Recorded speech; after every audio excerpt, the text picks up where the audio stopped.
field, blast off, watch them all fall. This is AFC North talk. Got me hype, it's about to be a touchdown. Got the Ravens, Steelers, Bengals, and the Browns. Are you listening? It's time to get it hype. Tune in when the season poppin'. Yeah, we going live. Hey, knock them out. Ay, first down, going hard. Yes, indeed. AFC North talk. Let's go. Hey, AFC North talk. Welcome to another edition of AFC North Talk presented by Manscaped, and we'll talk about them a little bit later. Happy Halloween. Hopefully you all did your trick-or-treating. If not, y'all, for your kids. Trade deadline came and go. Not a lot of action for the AFC North. DPJ was the only move, right? I don't think anybody else did anything for the rest of the teams. DPJ was sent to the Lions, back to Michigan. I know some fans in Cleveland are not super excited about that. Talking to Q, what do you think? I mean, he wasn't that productive this year for whatever reason. You don't love it because this is somebody who is flash potential, showing you that he could be somebody who could get 1,000 yards at some point. And he's a pretty good blocking wide receiver, but for whatever reason, they decided to want to move on. I think it was they felt like at the beginning of the year, this could be somebody who could leave in free agency, get like a $10-20 million contract, and then you would get a comp pick for him leaving. But as the season has gone on, he's not being productive. You know he's not going to be that productive here, given that we don't really have the most stable quarterback situation at the moment. And even when it's been stable, he wasn't really that productive with Deshaun for whatever reason. So given all those factors, you want to move off of him, try to get a 6th-round pick because you're just basically trying to get a comp pick is how I think they saw it. It was like, hey, we're not going to get a comp pick if he walks in free agency now because he's going to sign for like $5 or $4 million for a year. Let's just try to get a comp pick by a team that wants to pick him up now and just eat not having him for the rest of the year and try to go with Cedric Tillman. So I think that was a long-term play. Kind of boring stuff when you think about it, but yeah, it's about comp picks and nothing really that interesting. Yeah, I mean, the only team that really had a lot of action was the Commanders, for which they traded both of their starting edges, and now, like the Ravens, when they face the Niners, they will have Chase Young next to Bosa.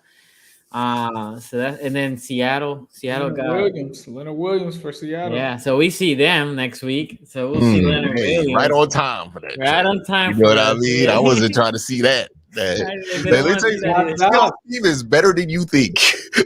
You get to see Josh Dobbs again twice. Also, I will put out there, Geno Smith better than I thought. But we'll get to that. So let's talk here about the Steelers. Let's start with the Steelers. By the way, for Steelers fan, we're also gonna preview the Steelers at the end after we recap all the games. But the Steelers, look, I'm watching this game because the Ravens play at 4:30, so I was watching it live. That was the game here locally they were having. And I'm watching, and it's typical Steelers game, right? Like Kenny's playing okay, nothing great, but keeping them in the game. Defense kind of balling, keeping them in the game, right?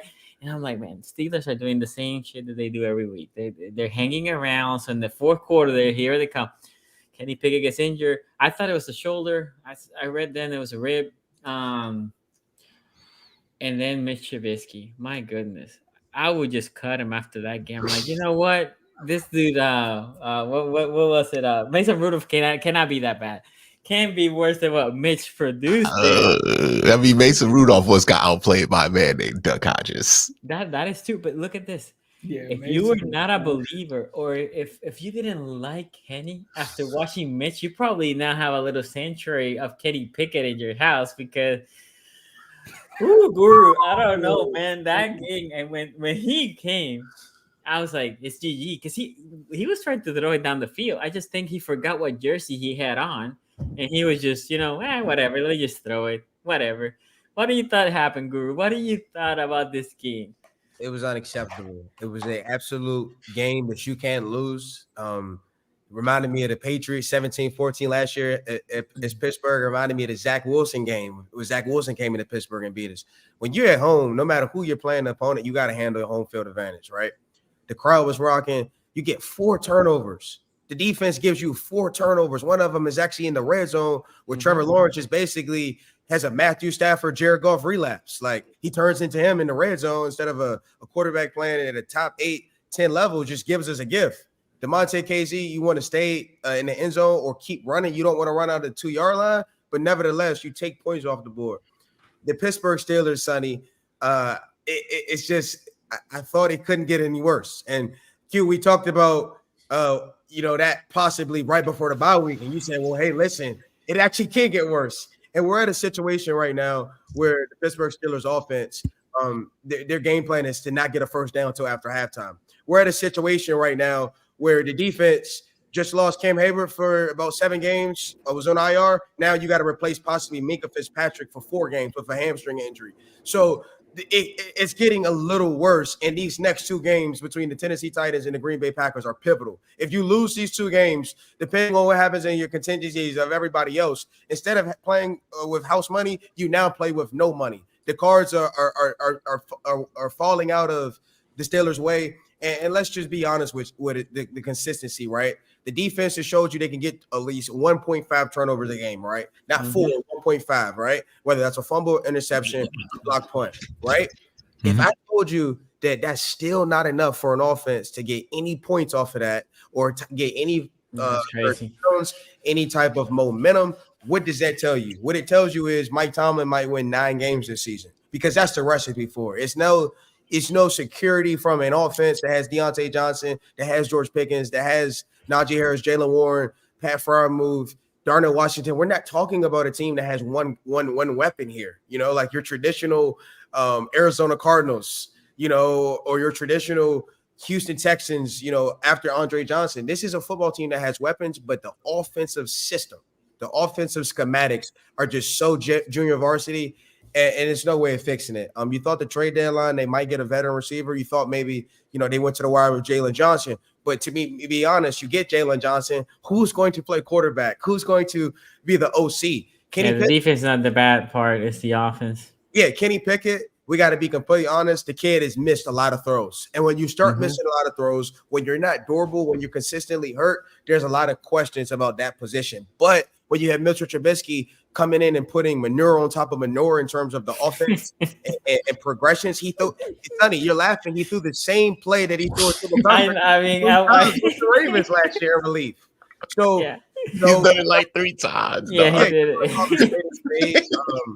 Maya Angelou said it best. If I show you if somebody shows you who they are, believe them the first time. And we should have believed Mitchell Trubisky in Chicago. We should have believed them in Buffalo in relief. We should have believed them last year versus the Ravens. So the Steelers are we'll talk about the Thursday game, but they didn't get any help in the division because Cleveland showed you that their offense is trending upward. So they're going to be able to beat the Cardinals. They're going to be able to beat inferior competition. But it's just sad, man. The Steelers had a game that the defense gave them 4 turnovers and the offense still was putrid. The offense still was one-dimensional, and the offense still wasn't sufficient enough to play at an NFL level. One thing that I do want to say also, Guru, Deontay Johnson coming back, that first touchdown drop. We talk about when we play y'all, and I said, remember we had that debate, and I said, what do you want ROC to do? He's scheming them right. The guys are open. In that play, Deontay Johnson's like wide open, non-contested. Pickens throws the ball a little behind him, and it almost feels like Deontay panics because he hasn't catch a touchdown. I forgot how many days the day, and he it's like been like 1,000 days. It's a thing now. Like he's thinking about it when he in the red zone catching. I don't know if you remember this play. He was wide open, and then he tries to go back a little bit, and he slips and falls, and I was like, what? But crazy. More than that, it feels like with Pickens, with Kenny, when Deontay's there, it feels like George is not part of the game plan. Like where's he at now again? Like he was playing better, and now that Deontay's back, where's he at? I'm not saying because of him. It almost feels like Kenny Pickett wants to throw more to Deontay than he does to George Pickens. But anyway, Q, you saw the game. What do you thought? Hey man, that was just a rough one from Mitch. 3 turnover worthy plays. Like say what you want about Kenny. Kenny, in what 7 games had 6. To do it in like a half of football is crazy. So 3 turnover worthy plays, a percentage of 7.7. That's just it was a bad day, and the brother only had 1 drop. It ain't even like it was like a crazy drop game and he got let. Nah, that was about as bad as you can go. I know he had the 34.8 PFF grade, and I would agree with that. That was a pretty bad game from Mitch Trubisky. And now the Steelers, the attrition throughout the season is always interesting to see because teams are going to get injuries. Sometimes you get lucky and those injuries happen to like role players and they're very small and minor. Sometimes you get very bad injury luck like the Baltimore Ravens have had over the last couple of years, even though it seems like they're going to avoid that this year. The Browns have had it this year on offense specifically, and even the Bengals have had it at points offensively where they lose Jamar Chase or Joe Burrow's working with off of something like that. And with Pittsburgh, it's like, man, it's like whack-a-mole. It's like right when you think you're about to get back to full health, Cam Hayward coming off IR, bam, Minka's gone, right? So you keep trying to put these pieces together, and the offense is just starting to fall apart for Pittsburgh. The run game for them is going to be paramount as they try to go forward. And I don't have the most faith in that run game, but it's a rough one right now. Give credit where credit is due. Jacksonville is a good team. They're 6-2. Like they are living up to the hype that they came into the season with. So they are one of the better teams in the conference. And if we're just looking at this objectively, given where we thought Pittsburgh was and where we thought that Jacksonville can be, they've been an inconsistent team. Sometimes they play down, sometimes they play up. This was a week where they played up. But yeah, I would say for Pittsburgh, monitor that Kenny Pickett situation. Did he have a concussion scare a couple weeks ago? And then now he's here with the ribs. Like he's getting banged up, Yeah. And if Kenny Pickett gets banged up and you got to throw Mitchell Trubisky out there, I used to be one who thought that there wasn't that much of a difference between Kenny Pickett and Mitchell Trubisky. Oh, no, never mind. I'm off that one. Yeah. Kenny needs to stay healthy for the Pittsburgh Steelers because Mitch is a definite fall off there. And it's just, it's a rough one for Pittsburgh, but I think they'll find a way to bounce back. We'll talk about Thursday Night Football, but this is a week where if I'm Pittsburgh, I'm thankful I got that short week at home because this is just one you just don't want to think about. You like just Mitch, you don't need to look at that. You was ass. Yeah, and Kenny did say he was playing, so that's like the best thing because we'll break it down. If he wasn't playing, I don't think they had some hope. And here's another issue too that I have with the Steelers. How many times, Quincy, did Mitchell Trubisky throw the ball in relief? 24 times. You let Mitchell Trubisky come in relief in the second quarter and throw 24 times. Ace, what do you thought? Yeah, man, this is one of my 4-0 picks from last week. When you look at this game, one of the things that I said is, the Steelers are going to find a way to get turnovers. They did that in this game, right? They were able to get to the quarterback. They were able to force some turnovers. The issue was the offense, and I said it the whole time. I was not confident in their offense being able to score just based off of the splits. They were last in the league. And it got even worse because once Kenny Pickett went out of the game, there was a lot of stagnation. There were a lot of punts. There were a lot of, third down opportunities that were not taken advantage of. They were 3 for 12 on third down, 0 for 2 on fourth down. The running game, as Quincy said, is non-existent. I don't know, obviously we're Jaylen Warren guys, but Najee Harris, bro, what they need to do something. He needs to hit the pine or something because this is just ridiculous at this point. It's non-existent. The other thing that was ridiculous is George Pickens is your offense. George Pickens is the lone bright kind of spark to that offense. He's literally put this team on his back in several games to help them win games. They didn't target the guy, I think, until the third quarter. The whole first half, even the announcer sitting there saying, George Pickens still doesn't have a target, which was crazy to me because I feel like he's their best receiver.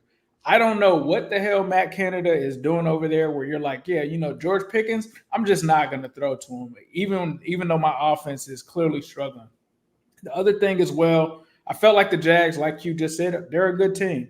I mean, when you let good teams stick around, eventually they do their thing and make a play. I don't think the Jaguars were perfect in this game. I think it was an ugly game. For the most part, I even tweeted out during the game, I'm like, all right, man, they keep playing around with these Steelers. The Steelers are going to come back somehow, get some kind of defensive like TD, Minka pick six, although Minka went down. They're going to do something to get back in this game. And it just never happened once Mr. Trubisky got in and was able to give the other team some points there. For me, the Steelers team, it was already tough for them on offense. Once Mitchell Trubisky got in, it got even worse.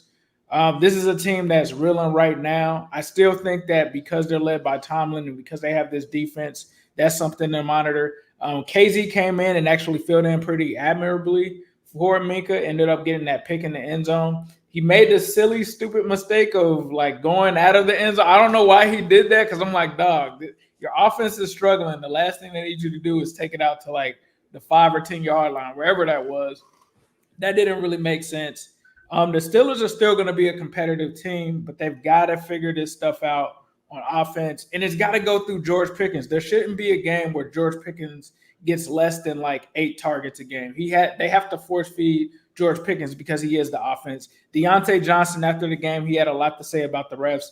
Looking at this game, now I did only see the condensed version, so it's not the full-on version. So from the plays that I saw a play where Deontay Johnson could have got a first down, and he ended up ending a drive. There was a couple of other plays that kind of went the Jaguars' way and kind of went the Steelers' way. So I wasn't really sure. I was just like, Devontae, like, after watching those drops that you had, I don't know if you need to be really blaming stuff on the reps per se.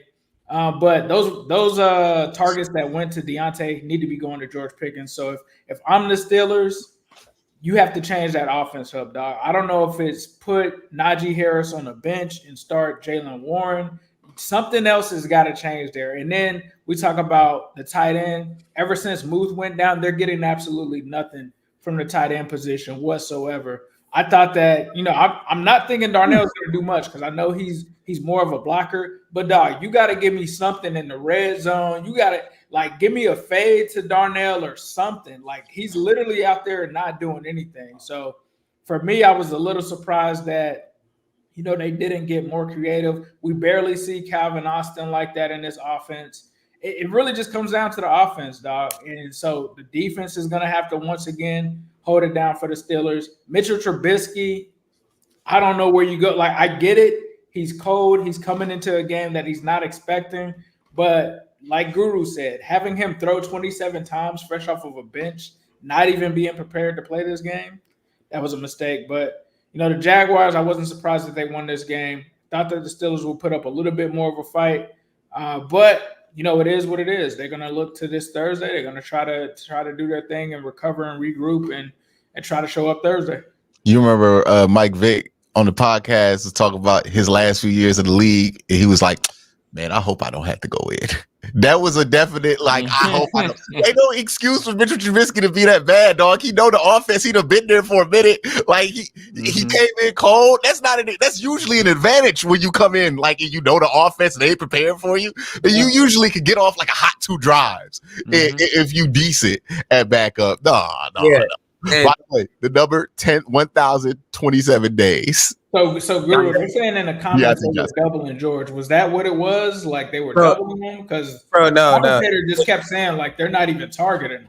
No, they're not targeting him. You can look at the coverage. Coverage dictates, the Jaguars were out Andre Sisco, they were out Tyson Campbell, so they did want to protect the big play. However, there were targets there. The George Pickens had a rub route where Kenny missed him on the sideline. He threw the ball on the sideline. George Pickens couldn't get his foot down. A lot of the reps that you talked about that you throw to Deontay Johnson, it was 14 targets for Deontay Johnson, dog. Yes, 14. It was available. It was available for George. And the biggest thing that the solution to the offense right now, and it's not just the Najee, Jaylen Warren, it's throwing the ball to the middle of the field. Because when you throw everything on the perimeter, you give the defense keys and you give the secondary, hey, I only have to play zone boundary coverage. Don't allow the sideline. I'm putting my heels on the sideline, and that's what the Jaguars did. They tackled in space. Wingard was able to read and stare down Mitchell Trubisky, and Jalen Warren he had 3.7 yards per carry. Najee Harris 1.9. How many carries did Jalen Warren get? How many carries did Najee Harris get? It's like it's rocket science, arithmetic reasoning. We're doing neurosurgeon on a cat trying to save her life. We're playing football at the end of the day. In no world should Connor Hayward have more targets than George Pickens, dog. I'm sorry. What? I'm sorry. Connor Hayward 6 targets, George Pickens 5. That's it. Look, man, this is the reason why George did. Wasn't George sick of Mitchell at this point last year? Well, no, but it's not only Mitchell, it's KP, right? KP didn't target him much when he was there. I don't know what KP targeted him, right? It was Deontay Johnson punching Mitchell Trubisky, remember? Yeah. I guess he didn't want to get punched again. I'm gonna throw him the ball. I wonder if one of the reasons why the middle of the field is not getting targeted, the offense is missing Pat, right? Pat was that guy in the middle of the field, but they need to find somebody else. You got Darnell Washington. I watched they got Connor Hayward. What you mean? Oh, that's right. There you go. That's why he had 6 targets. I watched Kellen Moore scheme up a 6'8" tight end named Darnell Parham Sunday night against on Sunday night. Like, who did the Chargers play? It was a trash team. Raiders, no. Ain't no way. No, Bears, right? Bears, right. Yeah. Darnell Parham. You saw the tight end get active. This is the same thing with Darnell Washington. They ran the ball 18 times. 18. And 3 of them was a Calvin Austin run and a Kenny Pickett run. It was a close game, dog. It wasn't like it was like a spread or anything like that. By the way, Najee Harris, I thought it was crazy when I looked at the box score. I'm like, Jalen Warren is at the top for the Steelers rushing with 19 yards on 5 carries. I'm like, what did Najee do? 7 on 13. That's nuts. That's nuts. My bad. They only ran the ball with running backs 12 times. By the way, if you were wondering about that Deontay Johnson number, if he catches a touchdown on Thursday Night Football, it will be 1,000. He dropped one in the end zone, bro. He literally dropped one in the end zone. Yeah. He had one in the end zone. Look, it's been 2 years, 9 months, and 24 days since that brother caught a touchdown. And I'm being nice. That's the postseason touchdown. I could do a regular season streak. Who knows how far back we have to go for that one? I think it's in here now, right? Like when you haven't got a touchdown for so long. I was like, wow. Yeah, that's what I was saying earlier. Like it wasn't that it was contested. Like there's no one. That's what I said. Canada schemed him right. He was wide open. Why when I saw him talking about the refs after the game, I'm like, dog, you the last person to hear him. He got the itch. Mr. Butt here says, Nova? Nova Stone Pack hitting. It's hitting pretty good. What about 3 bad games in a row? Like, I don't know. Talk to me about Joey B now. We're gonna get into that later. Stop it. We do this every year. The Chiefs loses some mid-team. Everybody loses. Remember the Chiefs lost to Jeff Saturday the year they won the Super Bowl? Like, come on, dog. We do this every year. The only team that has consistently been able to get at the Chiefs in the playoffs is the Bengals. Everybody else get got. So I will say this. I do agree. I said it. I think Guru said it. I don't think this is the best Chiefs team that we have seen. My best every year. I got you. I'm not even saying they're bad. No, I know what you're about to say though. Look, this team looks vulnerable more than the other teams. There's some holes that you can hit here. Dog, is Pat on the team? It's not going to be feasible for most teams. It just isn't. Pat Mahomes. It's Pat. Ravens Nation here says, Q, I think you're right about Goff, to be honest. He still just met with a great weapon. Marcus Peters read that pick 6 against him all the way. He's still Jared Goff. He ain't changed, man. Like, Shafiqul here says, Joe Shiesty is coming. GG Clowns, Ravens squeal. Yeah, that's something to talk about. Joe Burrow's back with the vengeance. Nova Stone here says Tom Brady 2002 14 interceptions, no playoffs, similar sophomore slump. Stop it. Stop mentioning Brock Purdy Oh, with Tom stop Brady, it. man. Hey, now what he gonna do when Brock Purdy throw his 15th interception Ace in is 2 about to break weeks? the TV. Nova Stone Seer says Brock doubt. Purdy threw 5 interceptions in 3 weeks, y'all. Come on now. Nova Stone also says doubt now. All you want, only a bum get shipped back. So is he a Niners fan too? I don't know. I don't know. No, he He, Are you you know, a Cardinals fan? sound like a two-teamer, man. he a two-teamer. He not a two-teamer. He a people yeah, stan. fan. Yeah. Yeah. He the NFL version of a KD stan. Okay, before we keep going, let's pay some bills, Q. Definitely. Shout out to Manscaped, our sponsor for today. Ready to spice up your Thanksgiving as we dive headfirst into the mountains of mashed potatoes and cranberry sauce, always in the can, by the way. Let's talk about the unsung hero of the holiday season, the Manscaped Lawnmower 5.0. That's right. It's time to go cold turkey on your old razor and take care of your own turkey leg with the Lawnmower 5.0. Visit manscaped.com. Use promo code AFCNT for 20% off and free shipping, and enjoy Thanksgiving in style with the Lawnmower 5.0 Ultra Gobble Gobble Boys. Don't let your poor grooming be the topic of the dinner conversation this year. With the Lawnmower 5.0 Ultra, you'll be the talk of the table. It's waterproof, so you can groom wet or dry. And let's face it, we all want to look our best before carving that bird. Plus, the LED spotlight ensures that you don't miss a spot, even in low light situations. And speaking of carving, the dual skin safe blades heads are the best teammates, the best trimmers. The blades take care of business, while the foil gives you an irresistibly sleek finish, like a winning touchdown at the Thanksgiving table. And for my men who go back for seconds, Manscaped's Performance Package 5.0 is the ultimate bundle for men who deserve it all. Bad boy is the whole plate and dessert. Included is the Lawnmower 5.0, the Weed Whacker 2.0 ear and nose hair trimmer, Manscaped's liquid formulations, and 2 free gifts. It's not even Christmas yet. Now that you've tackled the fur, it's time to make sure that you smell like royalty with the Crop Smoother aftershave lotion and the Crop Preserver anti-chafe ball deodorant. Once they look at your sack, they will never go back. The gift of Manscaped doesn't stop there. The bundle comes with 2 free gifts: Manscaped's Boxers 2.0 premium underwear. They made it 2.0. We might check that out. In a Shed 2.0 toiletry bag.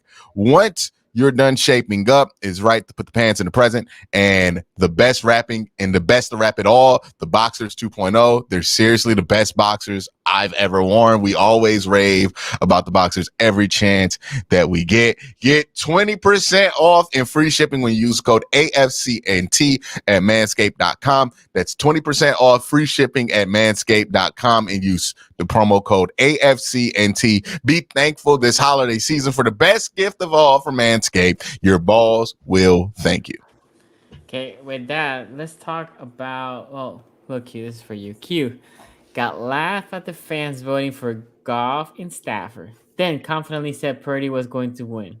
I bet on the 49ers. And the 49ers are full of shit this year. Yeah. I didn't know it. They exposed themselves. Like, okay, these last 3 weeks have shown me. Oh, no, they ain't who I thought it was.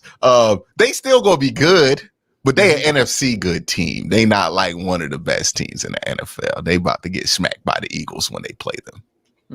Play on the review says, Ace, you were right. SoFi Stadium is dope. The game was mid dope. That's my nephew. He went to that Chargers and Bears game. Yeah, that was. Ooh, there was no fans in that boy. And cheap tickets. I bet it was the one place in LA that did not have traffic. That being said, let's talk about the game that I think was the least exciting game. It was the Ravens game. Ravens came out super flat.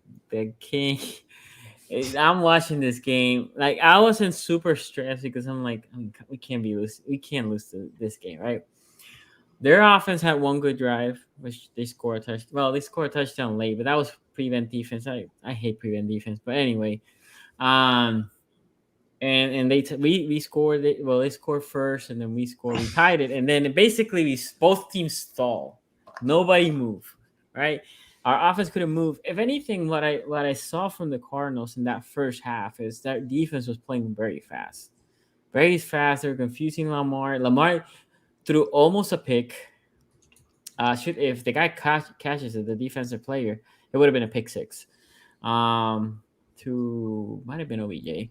And then he throws another one that the safety should have caught it, but Bateman sees the ball coming slowly. The safety doesn't attack the ball, so Bateman goes around him and catches the ball. Ended up being a deep completion, but not a good throw at all by Lamar Jackson. After that, he settled down. That defense in the first half was flying for the Cardinals. In the second half, I think the defense just got defeated by the offense, meaning by their offense. Their offense started getting our defense got turnovers, short field. We were able to score. And then at the end, it got interesting because of a stupid onside kick. Yep. I will say this: what would you have? Like I like Nelson Aguilar as my receiver 4, right? Like receiver 4, receiver 5. Nelson Aguilar has been great for us. But on the hands team, he's on the hands team. So shout out to the Cardinals. They did the right thing. They did. Hey man, what Odell doing? Why he can't be on the hands team? I don't know. I don't know if he was in the one of the layers, right? Because I'm assuming all the receivers are there. So they put basically 3 receivers on each side because you don't know what side they're gonna kick, right? And the Cardinals kicker saw that's Nelson Aguilar. I'm gonna kick to him. Yeah. He kick it to him, and Nelson was like, "Should I catch it? Should I not?" Did they have Boom. Rashad Bateman and Nelson Aguilar on the same side? I didn't see Bateman with him. I was So, gonna say. but then what happened? So then they score a field goal quickly, right? They stop as soon as they were field goal range. They score because they were trying to see if they can get another outside kick. And who they kick it to? Nelson Aguilar. But the second time he attacked the ball, he catched it, he kneeled, and that was it. I wouldn't put him in the future, but I get it. I guess you want your receivers and tight ends in that catch team. It's just Nelson Aguilar. Anyway, who are you gonna put on that hands team though? I don't see a lot of great it. candidates on this, right? Like Isaiah Likely. Well, yeah, you have your 3 tight ends, but yeah, and you have 6 wide receivers. So yes, he will be there, and then the Cardinals just know like that's the guy that of all the guys, that's the one you want to kick to. And since I can't catch this on the replay, I need to ask you: of those 4 targets, did Odell draw any penalties? Yes, he drew 3. 3? Okay, I was about to say because you get fooled by the Odell stat lines because you'll see like 4 targets, no receptions. But I'm like, he might have got like 3 pass interferences. This is 1 a young holding and 2 pass interference. He sells them well. Them well. Young team, he was gonna get that. Sells them well, and look, he was super frustrated. And one of the defensive pass interference was in the end zone, and after that, he did a tantrum like he does. Oh yeah. By the way, he's one of my least favorite players that the Ravens have ever caught. I was not in the bandwagon here. Odell, I wanted D-Hop, right? I was clear because I wanted a more bigger receiver type 50-50 catch guy. And what I don't like is I feel that sometimes Lamar, and I think Baker went through this, starts force feeding Odell. That in particular, I hate. You don't need to force feed. You have enough weapons, and the other guys are catching the ball. You don't need to force feed. If he's open, cool. You don't need to force feed. He's not that guy that on one-on-one. You know why that happens, right? Why? So it's like, since he's Odell, he's gonna go into the huddle and be like, I see this. Yeah. Watch this. This is what's going to break open. This is the look that they're giving. And Lamar's going to be like, okay. So he's going to go break off of his progressions to look at Odell because Odell, like, that's what happens with the whole Odell I believe thing. it. And when it works out, it works out. And it worked out like a veteran quarterback like Matt Stafford, like, was able to handle that. But like younger quarterbacks, and Lamar's not a young quarterback anymore, but Odell's just not Odell like he used to be, right? And I think that sometimes can be a little bit much, especially like we see how bad quarterbacks are nowadays with choice routes because we done streamlined this whole thing that not a lot of quarterbacks really do well. Like I think Joe Burrow and Pat Mahomes are like the only 2 that I see consistently hit choice routes where you don't have like a consistent, he threw deep, corner, the wide receiver took it out, like kind of thing. Like it's just a dying breed now. Yeah, no, and then to circle in, like at the end of the day, you know, for a game that you come flat, you take a W, you're good. Because there's certain games a year that you come flat as a team. And my scare was that, like, trap game. We came from a big win against the Lions, right? Everybody was picking the Lions. Ravens come, we win. They're sandwiched in with Seattle, which is another good team, right? And in the middle, you have on the road against Arizona. So obviously, my fear was this is a trap game. They played like it was a trap game. They came flat, but Josh Dobbs was on the other side, and he couldn't do much against the defense. The defense showed up, and I said this in the preview games, like at least usually the defense does travel. And yes, at the end, they gave up 10 cheap points. It is what it is. I'm not that worried about that portion of it. If anything, what I'm worried is same thing that I said earlier. That D-line is eating on the pass rush. But on the running side, they're letting too many gaps open for the running back to go through. You take the W, but it's not an impressive W, which it's not college football, so you don't need to have impressive W's going forward. You take whatever W you get. That's what I think. Hugh, what do you think, man? Yeah, I mean, it was a road win. Like sometimes you just go out west and you play flat for whatever reason. But the Cardinals were just not a team that was capable of pulling this off. They're just not good enough. I mean, like you look at their box score and you see a bunch of names. You're like, dog, I don't know where these dudes even went to college, right? Like Amari DiMaccardo. Like, I don't remember him either. He the only running back they had run the ball, dog. It was Josh Dobbs, Rondale Moore after that. Like, they got like Trey McBride, Michael Wilson, and did Marquise Brown. Like it's a weird situation that they're in. But they're just not talented enough. Baltimore outlasted them. I don't think this is a representative game of how well Baltimore can be. But hey, it does take a little something to go on the road, beat a team in the NFL. So they did that. They did the bare minimum to get out there with the dub. They did it. It's not really like much to say about Baltimore, positive or negative after this game. It's just they did what they were supposed to do. It's kind of one of those wins you'll forget. Ace. Yeah, with this one, it kind of went for the most part the way that I thought that it would go. You know, the Ravens pretty much controlled most of the game. They started to kind of break away. And the interesting thing is the Cardinals, if you looked at the splits before this game at home, they generally score a lot in the first half. And they really don't score in the second half at all, where it was kind of flipped in this one where they had the 17 fourth quarter points. I believe that was like their first fourth quarter touchdown or something like that they said on the broadcast, which made sense because they just don't score in the second half. The other thing that I didn't think that they would be able to do is I noticed that both of these teams are really good at running the ball. And I knew that the Ravens would be able to run the ball. I didn't think that the Cardinals would be able to run the ball, but they ended the day pretty solid.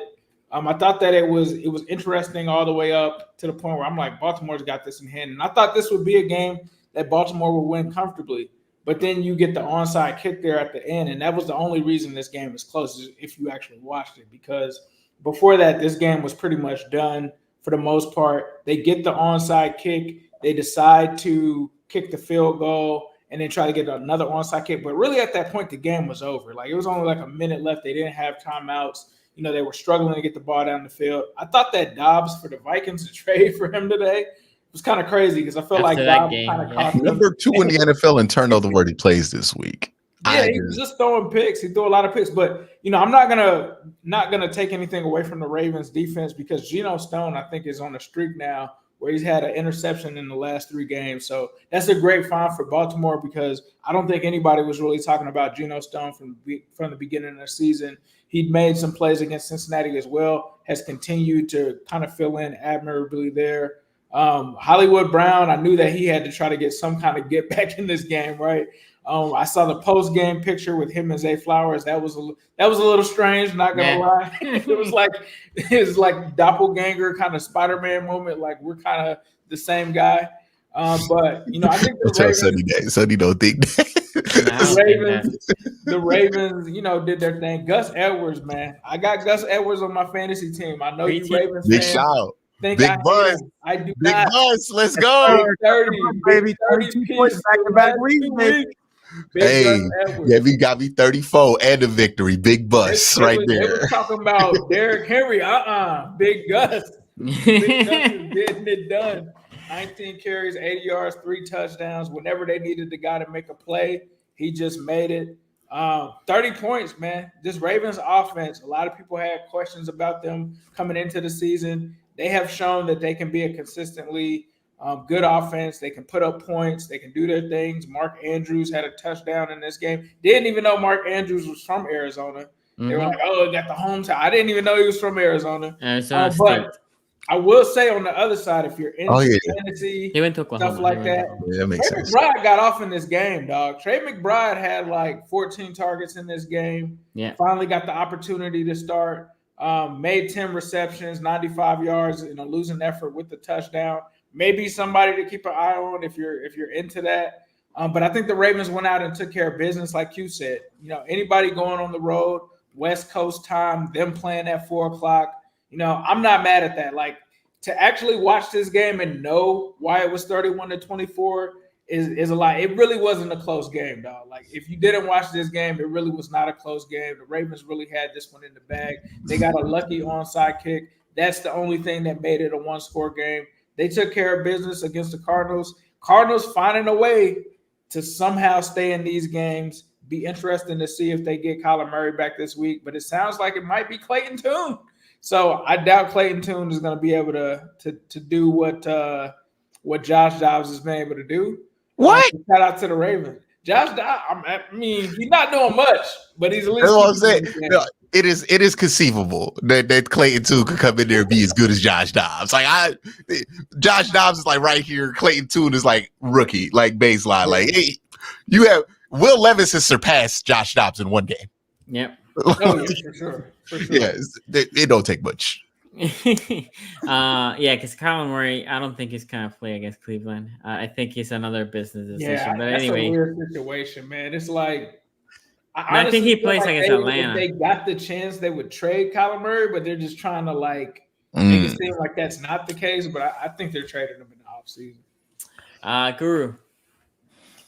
Yeah, this is it was closer than anticipated from a box score standpoint, from a betting spread standpoint. But if you watch the 22, the Ravens were pretty much in control. A little, stuff to work on. I thought the penalties, Sonny, you were penalized a little bit too much. Yes, we did. Which kept the Cardinals in it.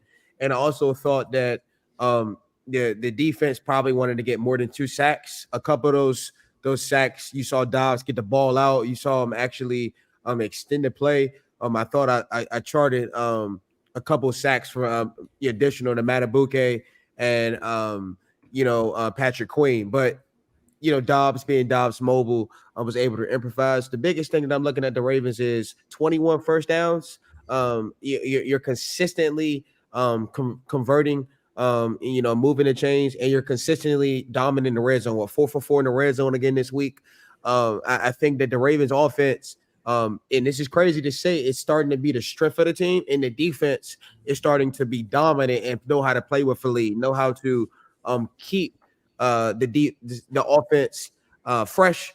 And the thing about the defense is able to extend Lamar Jackson's ability to stay on the field. When you give him an extra turnover and you're already winning the time of possession, that just is more ability to get Gus going. Maybe the run game wasn't going early. You saw after the turnovers, you saw Tom Monken use the run game to open it up. You saw the middle of the field start to be open up. The Bateman, Andrews, the hometown hero, like Ace talked about. And I thought the unique thing about it is Zay Flowers. I know Zay Flowers was a little bit hard on himself on a couple of plays, but man, you see the Ravens, they're really trying to get the young man involved, and you have to be impressed with a new OC understanding, hey, if Zay Flowers gets 7-8 targets, our offense is going to, be really, really dominant. No matter if he's converting or not, those type of plays I think he'll start to make later on in the season.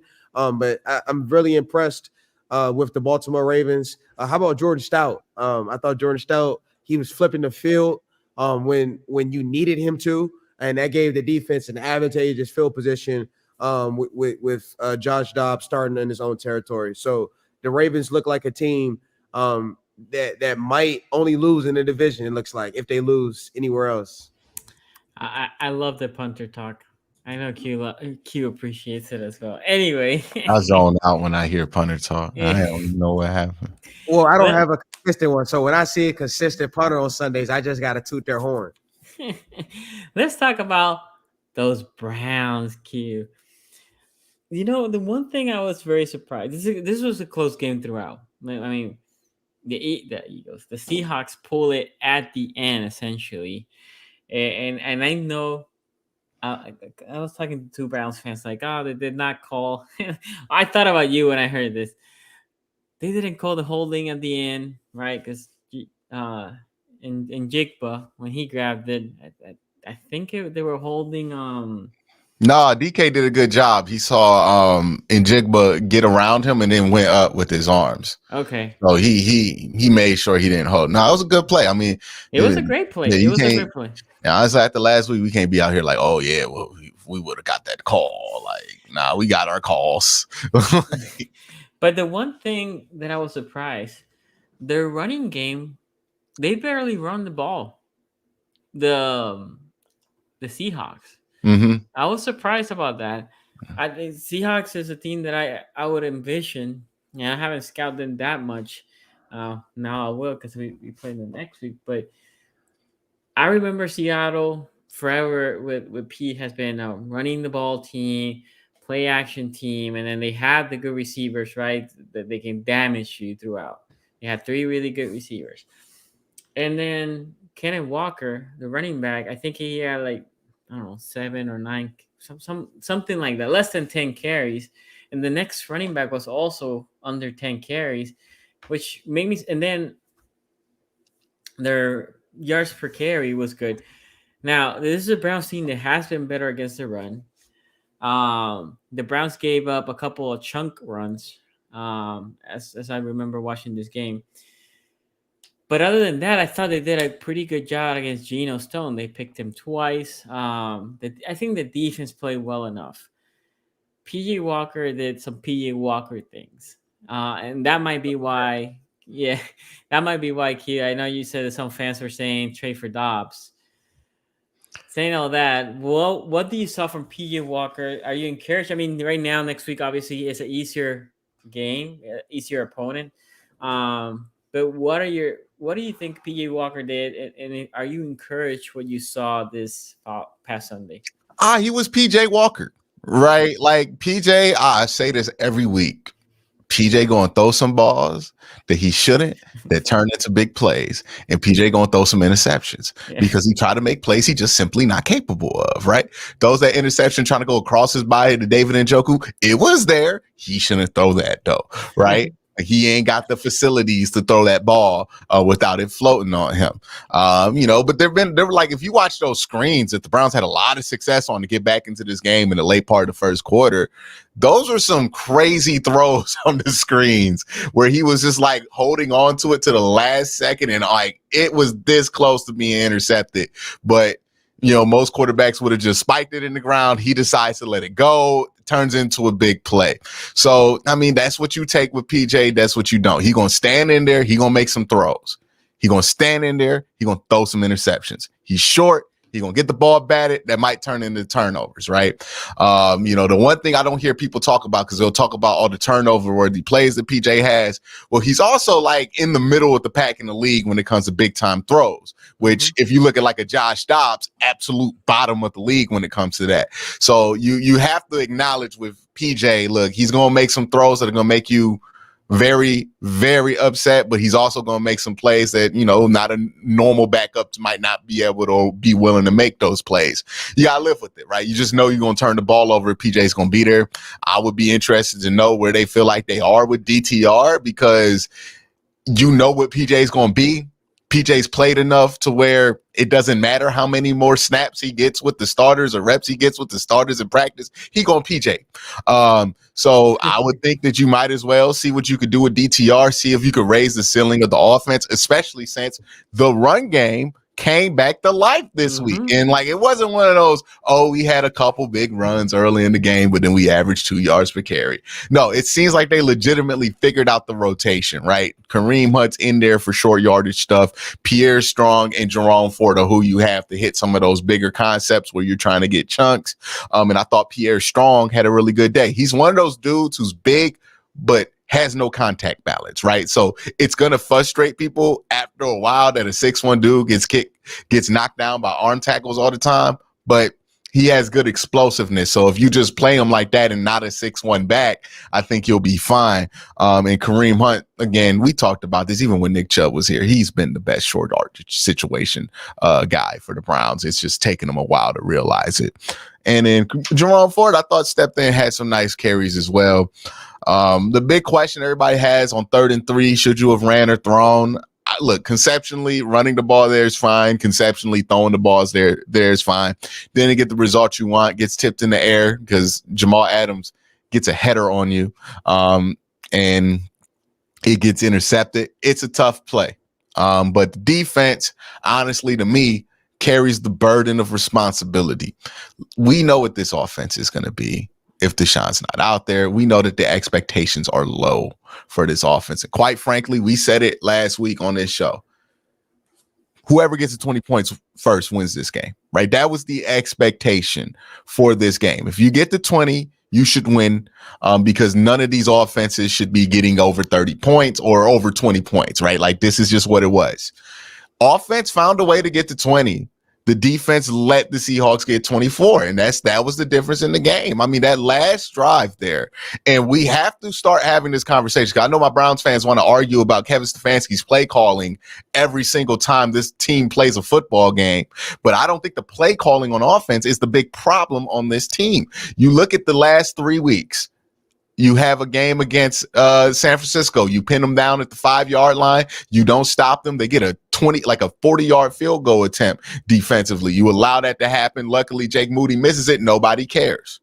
Last week was more egregious. Michael Pittman catches a routine slant on an RPO. You have 2 guys there to tackle him. You both slide off of him, and then you let him score a walk-in touchdown in the 4th quarter late in that game to put your offense down. Luckily, you get some penalties. Luckily, P.J. Walker makes some plays. Luckily, you score on that drive. Nobody cares. This week, people care because it's the 3rd time when it's mattered the most. This defense is folded, and I was doing comparisons to this defense about, they're best since 1970 statistically.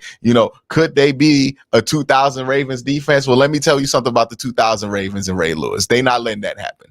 They not letting you get more than a field goal in that situation. And the fact that the Seahawks were able to score easily on you on a screen, that's not best defense in the NFL. You got to get that crown back because they should be embarrassed of themselves with how they held it together in the 4th quarter. And I know people are going to give them all kind of slack. Oh, well, they played well for 2 quarters. They gave up 17 points in the 1st quarter, which was embarrassing. And then they held it together for 3 quarters, which honestly had more to do with Geno Smith than it did this defense because the stuff was there. We weren't covering it. He was just missing some of these throws. And then you get to the 4th quarter, and the second Geno Smith gets comfortable again, you get cooked.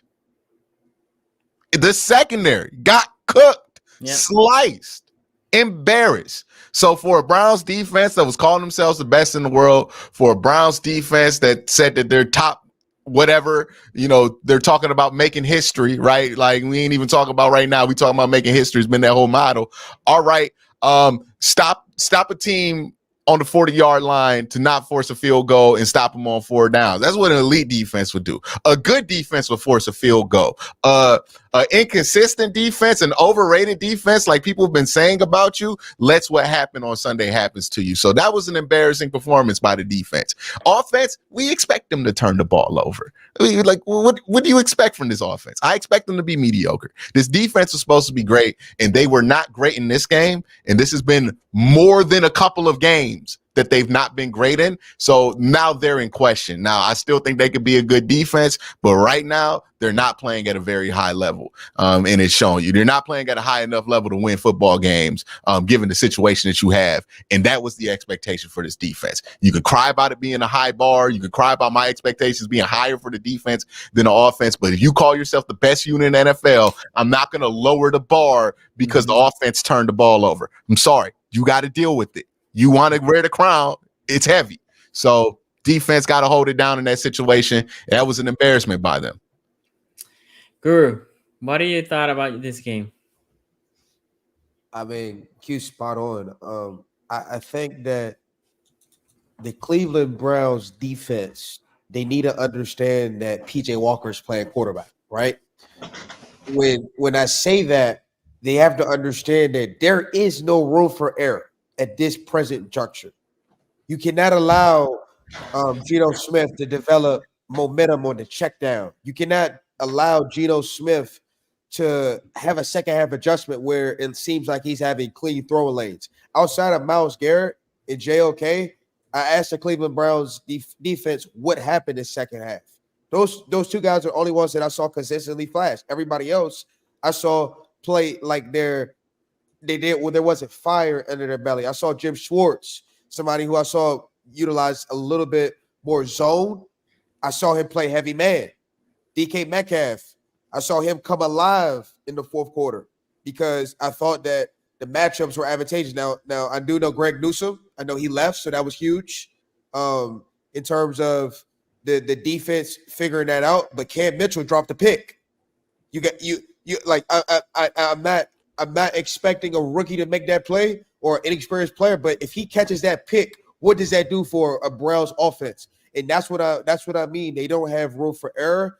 Zadarius Smith, I'm asking him to show up because we came into the season that this would be a good Robin, possibly to Miles. I'm not seeing that enough in present pass rushing advantageous downs. On the offense, I mean, outside of PJ Walker, the last drive, what really more can you ask for? You're running the football at a high level. You put up 20 points and you started slow. You had what? 6 putts in the first quarter alone on the road. That's not something that you think you should be able to come from. It seemed like Cleveland always had a chance. Going forward, I want to challenge the Browns defense to play with the same level of intensity for 60 minutes. I want to challenge the Browns defense to make those plays. When the offense gives you a gift, like I'm talking about Cameron Mitchell, he ran the play. I'm like, oh man, Cleveland has a kid here because that was textbook. He got to finish. I saw a little bit missed tackles a little bit actually.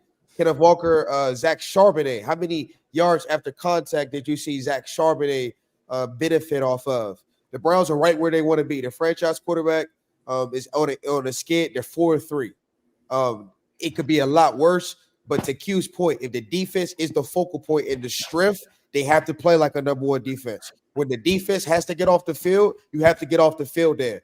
The Seattle Seahawks, it seemed like they struggled with tempo that last drive. It seemed like they didn't want to go no huddle.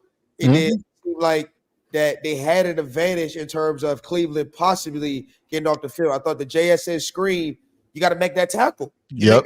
Third and 10 on that drive, right? There were 2 drives in the fourth quarter. You had 3rd and 10. You didn't stop, right? Like that's the kind of stuff. And when they were getting that momentum, the great defenses find a way to get them off that rhythm, right? Like that's what makes a defense great. It's like, okay, they're moving the ball down the field. They're starting to get comfortable. You got to find a way to knock them back 5 or 6 yards and put them like at the sticks or behind it when they're consistently getting ahead on you. You got to find a way to make a play like that. And there was just nothing happening like that on that last drive. And I understand bad field position, but I wouldn't have been sitting here upset if the game went to overtime and we lost. I'm upset that the game didn't even go to overtime because you let them score in a minute. Yep. Ace, what do you thought about this game? Ace, you're muted.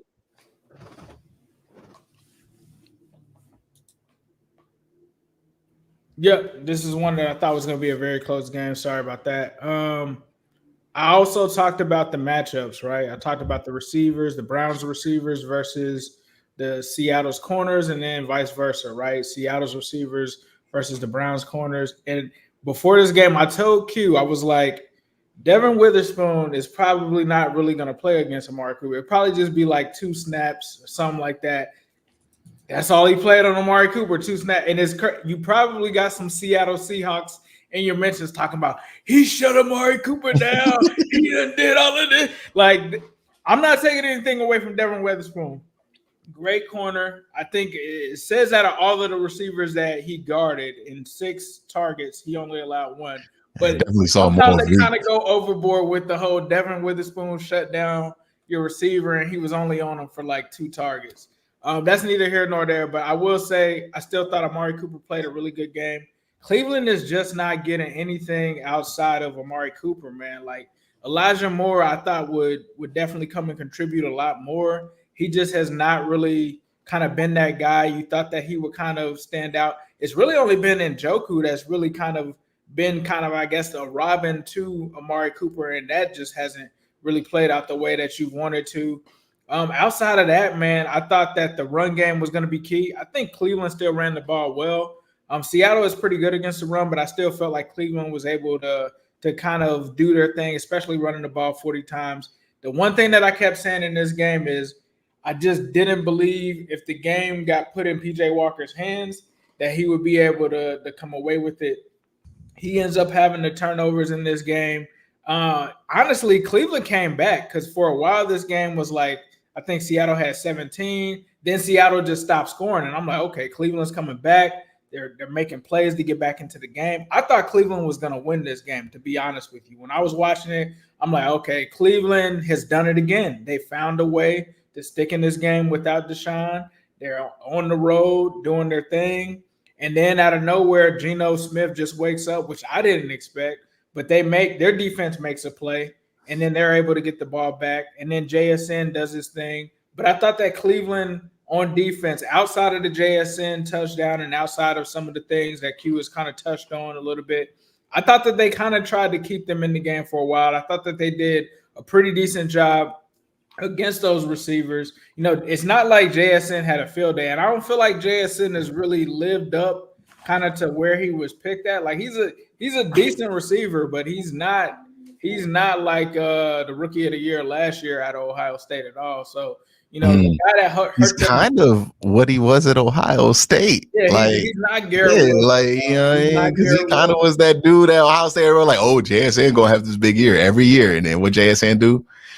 Yeah, he was all right. You know, he's all right. I mean, he's all right. I mean, yeah, all right. DK Metcalf. I talked about Emerson possibly being matched up with him. I thought he did a pretty decent job.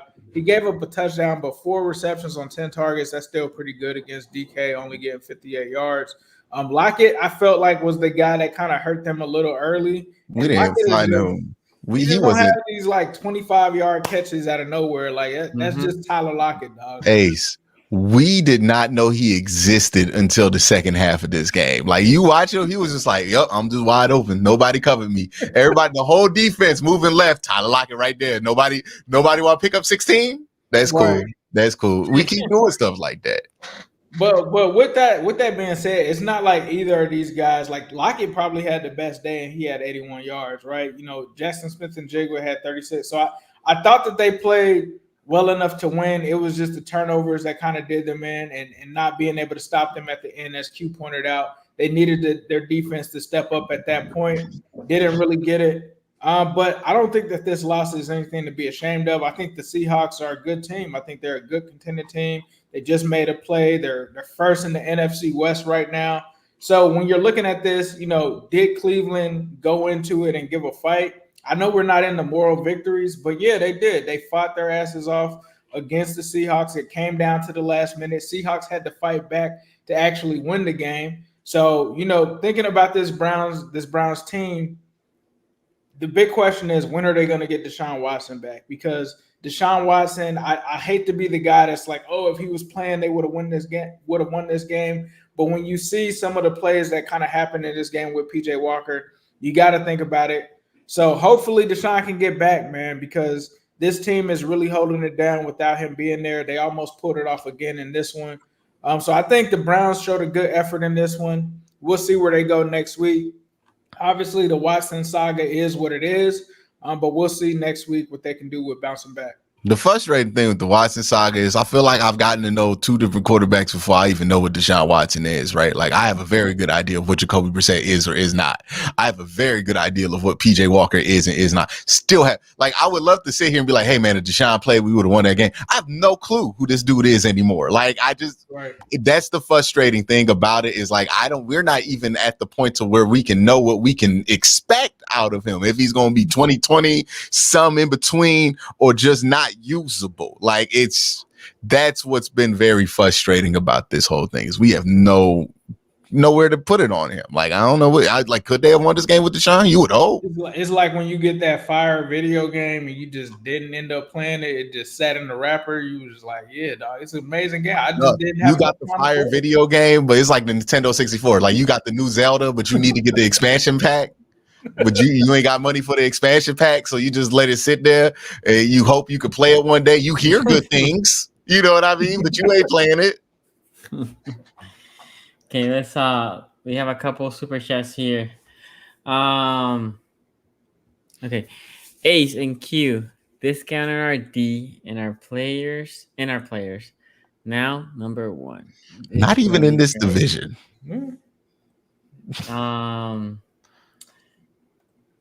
I still think it says, how long till Bengals are first in the North? Yeah, we're gonna talk about that. I need you to pick a new name, dog. Yeah, can't be representing the Bengals with that. Yeah, name, I know. I'm sorry. I know you must be disappointed in your defense, Q. Letting Geno Smith score a game-winning TD on y'all Ace and Strike City. GG 7-2 versus West. AFC North up. Oh yeah, I think he's talking about the NFC West. Yeah. Well, no, I think the Steelers lost at home to San Fran. So the only home loss in the AFC North, I think. Yeah, he said 2. I wonder what else the other loss. Anyway. Well, no, it's Pittsburgh and it's Cleveland. Oh, duh. Congratulations on your sweep on the West also. Yes, sir. Appreciate that. NFC West champs, man. Y'all already played all? We played all of them. Every win that we have is against the NFC West. Dog. That's crazy. I ain't never seen like the difference in conference make this much of a difference before. Yeah, I remember a few weeks ago, like I was in a random space and they had these power rankings and they had the Rams over the Ravens. And I was like, nah, dog, the Rams are not better than the Ravens. I don't know what.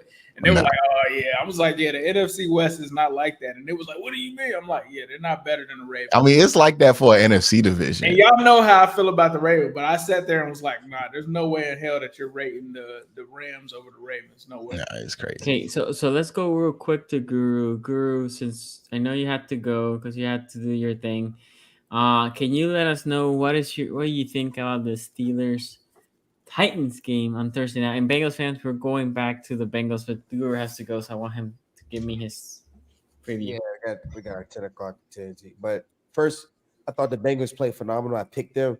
I thought it was a bad matchup for the Niners. I thought Joe Burrow extending the throw to the T. Higgins really circle that play. If the Bengals are able to build off of that. Mixon finally showed you the running game. Shout out to Zach Taylor for sticking to the run. And then the defense, read Purdy like a book on 2 straight possessions. You got to give Lou a lot of credit. And then he was able to get a big-time sack with Trey Hendrickson. So the Bengals, you got a big-time showdown. We understand Sunday night. We'll talk about Friday. But I just wanted the viewers to know I was very impressed with the Bengals. Pertaining to the Steelers, the best news that I got is that Kenny Pickett's playing. Because if you don't have that structure at quarterback against a Mike Vrabel team with a quarterback, a young quarterback that's confidence is out the roof right now, 4 touchdowns. And DeAndre Hopkins remind everybody that I'm still DeAndre Hopkins. It would have been a bad matchup. I think that the Steelers. The advantage that they have is the pass rush. Outside of Peter Skronsky, The Titans' offensive line is significantly, one of those groups that are least talented, and I think the Steelers would have an advantage. However, if you're not moving the football, if you're continuously going 3-and-out, and if you're giving Will Levis any type of confidence, which you don't do against a young quarterback, you found out the hard way versus C.J. Stroud, you could get blown out. So I think this is, I'm taking the under. I think the Steelers probably 20-17. This is another nail biter. I know Q. We can never distinguish ourselves and get a win with some points, but we are who we are. We're a team who gets turnovers, but the offense can't benefit from it. And Derrick Henry, he has 3 touchdowns. If the Tennessee Titans were going to win, you would expect a big down of Derrick Henry. And Cam Hayward, 97, should be back off of IR. So you lose Minka Fitzpatrick, you insert Cam Hayward, and this is a game the Steelers have to find a way to win. You lost to Jacksonville, you lost to the Texans. You can't afford with the Cardinals coming into Cleveland, with the Bengals having a Sunday night primetime game, and with the Ravens playing a Seattle team at home. You better take care of business Thursday night. I want to again give with Mike Bravo a lot of credit. Tajay Spears is providing a little spark. Chiggs Okonkwo on offense. You saw Evan Ingram give the Steelers problems on 3rd down. So I could see their OC trying to get Chiggs available early for his young quarterback. But the game's going to come down to, can the Steelers' game records be game records? Can TJ Watt, can Alex Highsmith, can they get to this young quarterback? If he has time, if he's able to dial up the play action, it could be a long night, a long Thursday, cold night in Pittsburgh. Oh, Guru, I wasn't making that face towards your prediction. I was looking at the FCS top 25, the coaches poll. They left Youngstown State off after, 2 top 5 victories. It's crazy. But, that was me reacting to that. Yeah, I appreciate the viewers. I appreciate you guys. We'll be back Friday, man. But be smooth. The weather's changing, man. Make sure you guys taking care of yourselves, and we'll talk soon. Take it easy, Guru. Okay, saying that, let's then I have 2 super chats so we can then talk about this Bengals team. You can't have a too many men on the field penalty on that last drive. They also went to too many soft coverage. Not saying they need to press, but you can't leave 8-yard cushion that close to the goal line.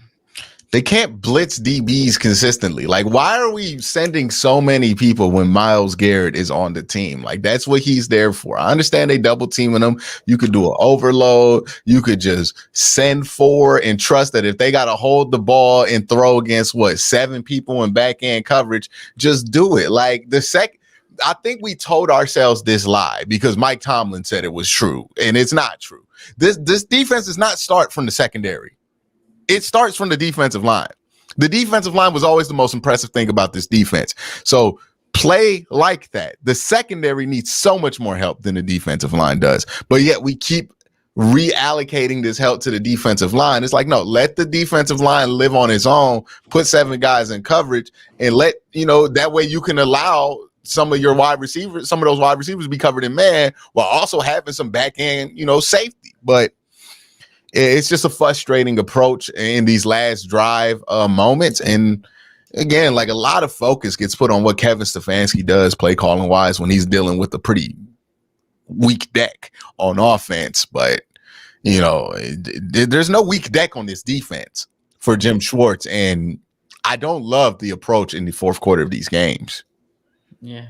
Brandon here says Bengals are the best post-bye team in the league. With that being said, let's talk about this Bengals team. Look, they came firing. They came firing all cylinders. The team look. I think Ace 2 weeks ago said y'all were back, right? I think that was what like you said. Before I talk about it's crazy. The San Francisco 49ers went from Death March team to get right team in about 3 weeks. It's like, hey, man, it's our chance to get right. One thing I will say about what Purdy's giving me vibes. Purdy's giving me vibes that he's really, really good when everything is perfect around him. He is a risky quarterback. We called him a game manager. Yeah. He's a dude who gonna throw some interceptions. Like, he think he better than he is, and that didn't hurt him. at the beginning of his career. But now it's starting to come up. And you notice it starts to come up when he plays against better defensive lines. Mm-hmm. Well, and Trent Williams not being there, right? Mhm. And pressure getting to him. Now that fourth that the San Francisco 49ers were able to build against or for Purdy. When you were able to let him hold on to the ball for Yeah. like 8 million seconds until somebody popped wide open, made his life easy. Now that he got to make decisions, all of a sudden. Exactly. I don't think he even. I mean, Debo's a good player, but it's William, right? It's that O line. Having that O line for him is huge. The Bengals defense pressure him. The 2 picks. Look, I mean, shout out to the Bengals. Pratt in that 1 pick, and I forgot who made the other one, but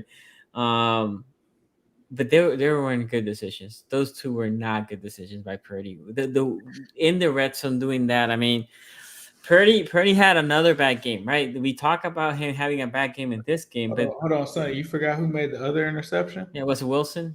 I really okay. Uh-oh. I thought it was Wilson, Did but he I take didn't the want crown from Fred? No. I just didn't want to say the wrong name, right? I remember Pratt on the great play by him, but Purdy's like there, and he sees Pratt, and I'm like, what were you thinking when you threw that softball there? Pratt is just there, right?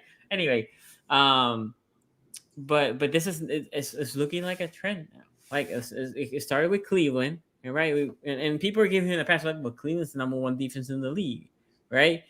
And then it went to who they played last week that they lost. Whatever team I forgot already, right? And now Minnesota exactly. Vikings. And not a great defense, right? Not even a great offense on the other side either. And then a team that is on up and up, Cincinnati finding the strides and another loss, right? So I just wanted to say that about Purdy. And for the other side, like Joe Burrow played amazing, great game. I will continue to say this. I mean, Chase had a good game. Higgins had a great game. They both showed up. So I think that might be maybe the first or second game that they both showed up at the same time. I know Chase has been showing up, but T has been on the quiet side. But it's Mixon. I do think Such a clean game by Jamar Chase. 10 receptions, 100 yards. It's perfect, right? It's just like somebody just wrote the stats, right? 10, 101. But it starts long of 20. in my opinion, it starts with Mixon. The Mixon, you pushing the ball with Mixon, running the ball with Mixon. That helps with the play action. I think Mixon is very underrated on this side of the ball or for the offense. People think about, rightfully so, the Uno, Higgins, all the power play with Burr and all that. They forget about how important, I think, in my opinion, is Mixon to this team.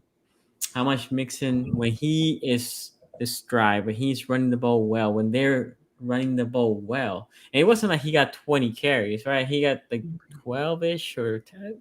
But it was just enough, and he ran the ball well enough that helps that off. And it just puts that pause, that second pause when you play action for the linebackers.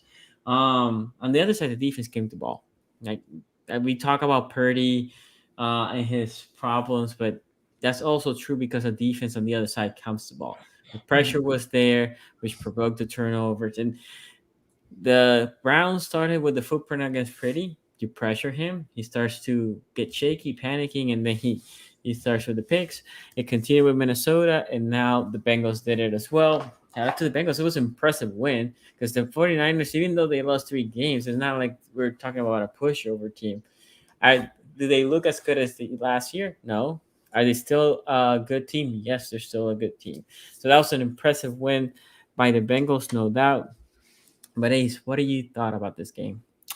I love this game. I love everything that went into this game. I mean, this was a game that the Bengals were going into. Everybody was saying, the 49ers just lost these games. They're going to come out with a vengeance. I always felt like the Bengals had a chip on their shoulder too, right? They started out 1-3, went into the bye 3-3, knew that they needed to get right, knew that the rest of the division won last week. So this was a game that they were going to come out extra motivated. And the one thing that I did feel like they were back a few weeks ago. However, they didn't get the chance to really kind of adjust the offense, right? Because of Joe Burrow with the calf, they had to take some things out, a lot of under center stuff. They literally ran, I believe, I think it was 2 under center plays all through the bye week. And then yesterday they ran 15. So that was a drastically different offense. Got to start out giving credit to Zach Taylor and the offensive staff and just the defensive staff in general. What they did yesterday in that game, or not yesterday, but on Sunday with that offense, the way that it was structured, the way that the plays came out, they just did their thing. I'm going to be honest. This was not something that we had seen from Zach Taylor and this company when they were struggling to figure out the cap situation. They were able to go into that bye week and do exactly what they needed to do. The other thing, though, is a lot of people, the national media, 49ers fans, they're getting on Brock Purdy. Brock Purdy didn't play bad in this game. Brock Purdy got out of some sacks. They probably should have given up 4 or 5, maybe even 6 sacks. The thing about it is, and I try to tell the 49ers fans, Lou Anarumo is a great defensive coordinator, might be one of the best in the NFL. He's going to throw things at quarterbacks that are going to confuse them. They're not going to be expecting them and stuff like that. So I actually thought Brock Purdy played a lot better than I thought that he would, because I didn't know he had wheels like that. Brock Purdy was out there moving. I was like, Brock Purdy can run? I didn't know that. Now, I'm not saying that he's I'm not Nova Stone, but I don't think Brock Purdy was really – the reason that they really lost this game per se. This was also a game the Bengals should have won this 41-17 because they came out, they had some plays, they get down and they're supposed to get a field goal. McPherson ends up missing it. The 49ers get it back. The Bengals get all the way back down against the 49ers again on their doorstep, and then Irv Smith fumbles on a screen on the 3-yard line. So when this was going on, a lot of Bengals fans were kind of worried because it's okay, we should be up 24-10 right now, and it's still very close. And this is the 49ers, right? So the one thing that I will also say is on the defensive side of the ball, I got to give a shout out to them.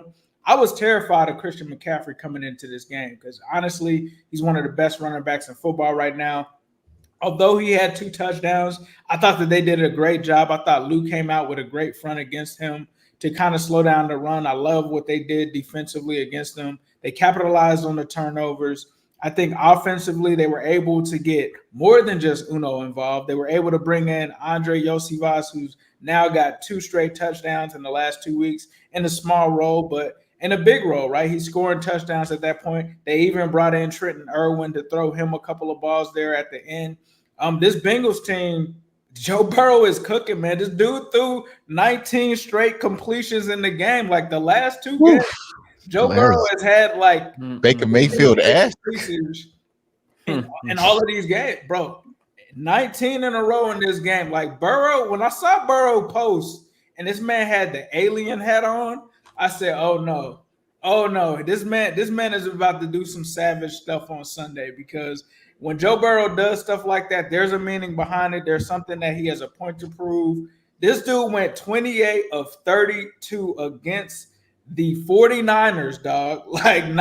There was a pass in this game. Everybody's going to talk about the one where he extended the play, and that's typical Joe Burrow, right? That's what he does. Amazing play, by the way. But the one that was crazy to me, there was a pass to Tyler Boyd that I could have swore was intercepted. It was in between 2 defenders. I was like, there's no way that he's going to complete this pass. And when you look at the replay and you see the dot that this man put on Tyler Boyd, I mean, several dots. There was another one that was a touchdown to Tyler Boyd. This is the craziest stat that I've seen all day. I went to Next Gen Stats because I had to after that game. I looked at the expected completion percentage, and that's tracked with the GPS. That's what they should actually, the probability that they're actually going to make the completion. So you see this stuff all the time where it says probability 20% or something like that. This dude's expected completion percentage in this game was 69.7%. His actual completion percentage was 87.5%. This dude was 18 plus percentage points over than what should have been expected. His adjusted was 90. Bruh, he was willing and dealing in this. It was there. And to be honest, it didn't start off as hot. His first throw, I believe, was almost an interception. It was the 49ers guy read something. He didn't drop like he was supposed to in the zone. He ended up almost picking it off, but Chase was smart enough to kind of smack and bump into the guy that caused that. not to happen, but they went on the road. The other thing too, why would you invite Joe Montana, a guy that has a relationship with Joe Burrow? And I get it, you're the 49ers, but why would you invite the 81 team, the 88 team that the Bengals lost to in the Super Bowl, and Joe Montana to a game where Joe Burrow is playing? You didn't think that Joe Burrow was about to cook in front of Joe Montana? That was not a smart idea. 49ers marketing plan, whoever put that together, not a smart idea to bring in a legend like Joe Montana to watch Joe Burrow play, with them being business partners and stuff like that. Them dapping up before the game. Like, what did you think was going to happen? Bring in Jerry Rice too. Jerry Rice was there. Everybody was there for the most part. Just bring in Jerry Rice in front of Jamar Chase. See how that happens. Like, I'm not going to say that I expected this, because I didn't expect it to be a blowout or anything, but I knew that the Bengals were going to come out ready. I knew that this was going to be the team that started to get on this streak.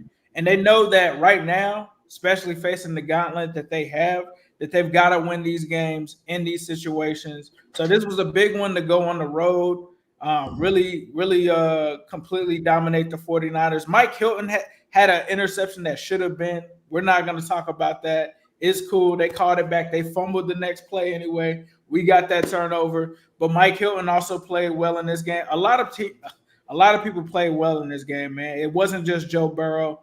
I hate to just give all the credit to Joe Burrow. Logan Wilson, we talked about, Jermaine Pratt, Trey Hendrickson, literally everybody played pretty well in this game. We'll see what happens this Sunday, but I'm very confident that this team is back. Joe Burrow is back. And the other thing that I saw in this game, the calf is clearly 100% because of the running. He ran a quarterback draw in this game, dog. We knew when we saw that, we knew he was back. But the other thing is, Joe Burrow has said that he's been working on some things in the offseason in terms of his running, trying to be more explosive, and we saw that in this game. He might be going to another level, dog. The 28 out of 32, that was kind of crazy. So we'll see what happens, but we needed this, especially for Who Dey Nation and going into this game against the Bills. But a huge win. But the 49ers are still a good team. They not like, I get it. Some teams have caught them slipping. I don't know if people have put 14-point leads on them, but they're going to come out with this Chase Young move that they done did. They're going to come back with a vengeance. But I was glad to see the Bengals do their thing. And I don't think that this is a game that you could go back and be like, oh, if Debo would have played or if Trent would have played, he would. Nah, dog. This one was pretty decisive.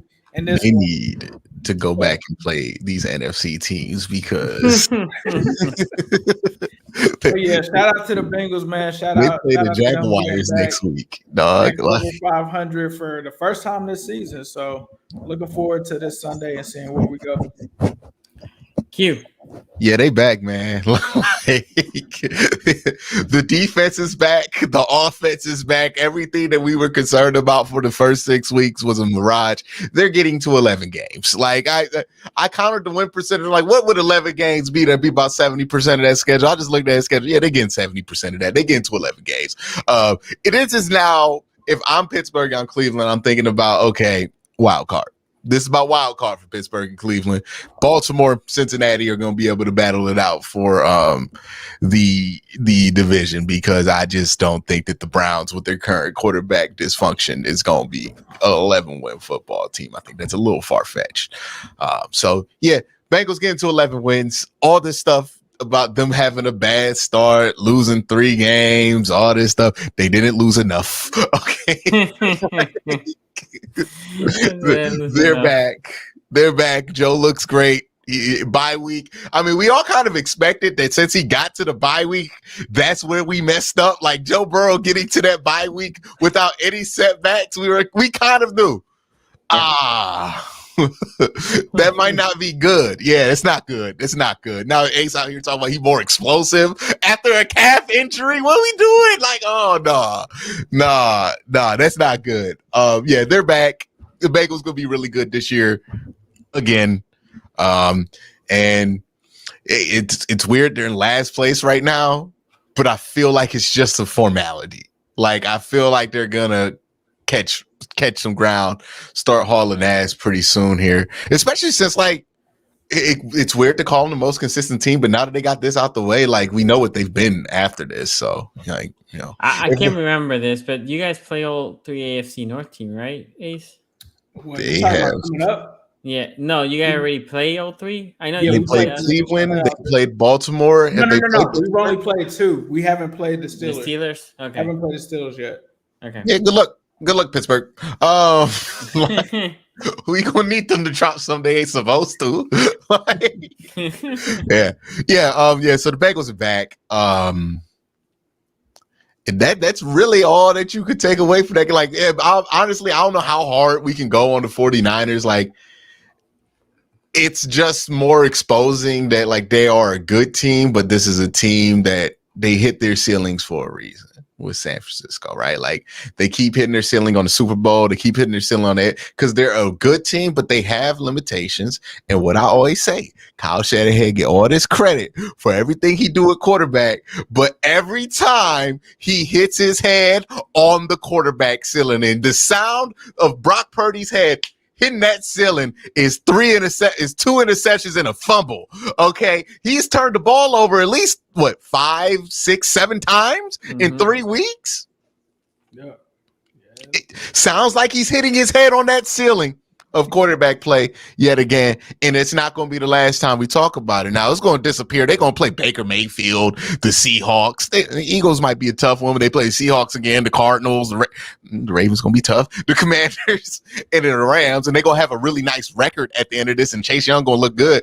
But keep an eye on the 49ers when they do play a team like the Eagles, when they do play a team like Baltimore, and take stock in that, because you look at these teams that have elite defensive lines, that's when you see Brock Purdy turn the ball over. He turned it over against Pittsburgh. He turned it over against Cleveland. He turned it over against Cincinnati. AFC North has the most ridiculous defensive line of any division in the NFL. It's no mistake what's going on there and what the issue is with Brock Purdy or this San Francisco 49ers offense. It's been that. I brought the question up 3 weeks ago.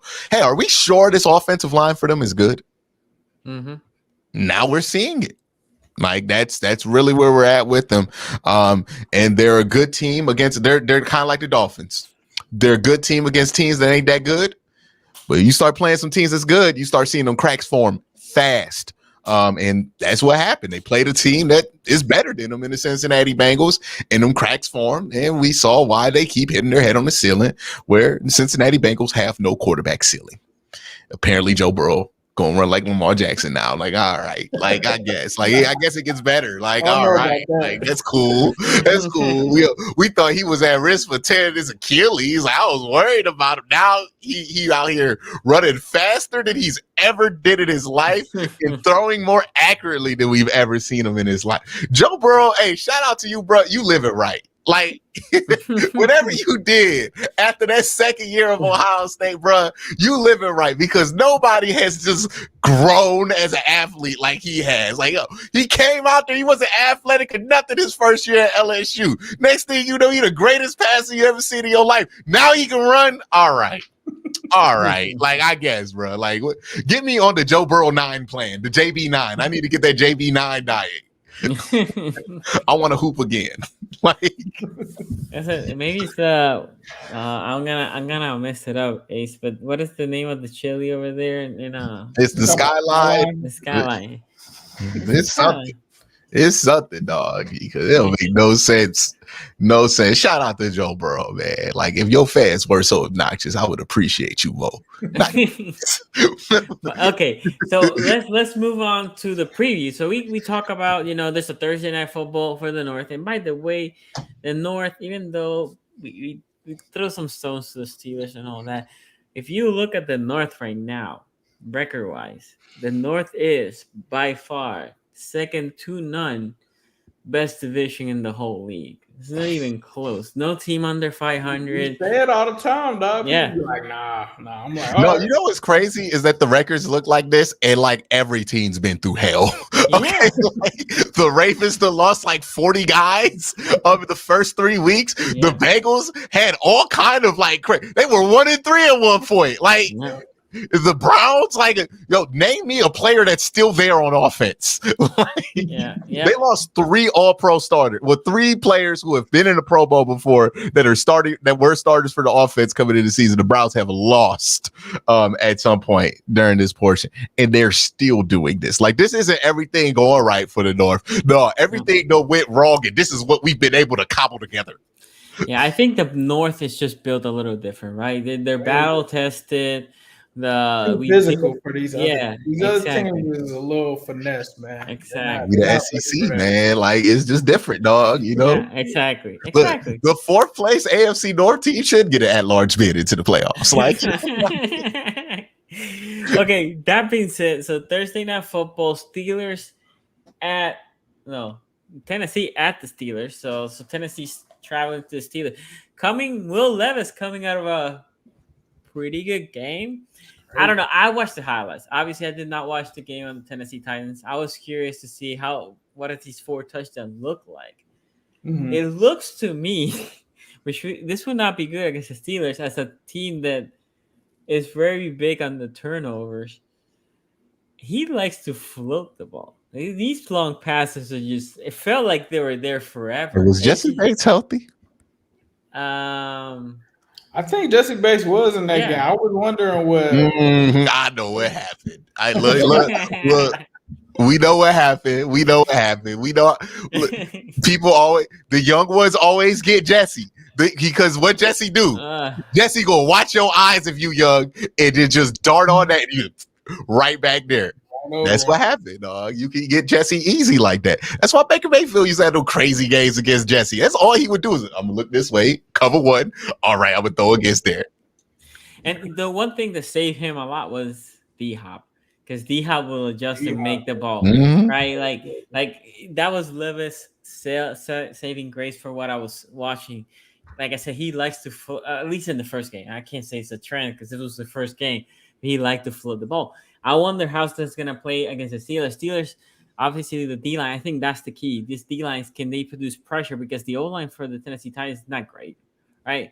Now, the other side, can they contain Simmons, right? The D-line for the Tennessee Titans is the bloodline of that defense, and we know the O-line of the Steelers is kind of shaky. Kenny Pickett's going to play, so we pick it against Levis. I think it's going to be a good game.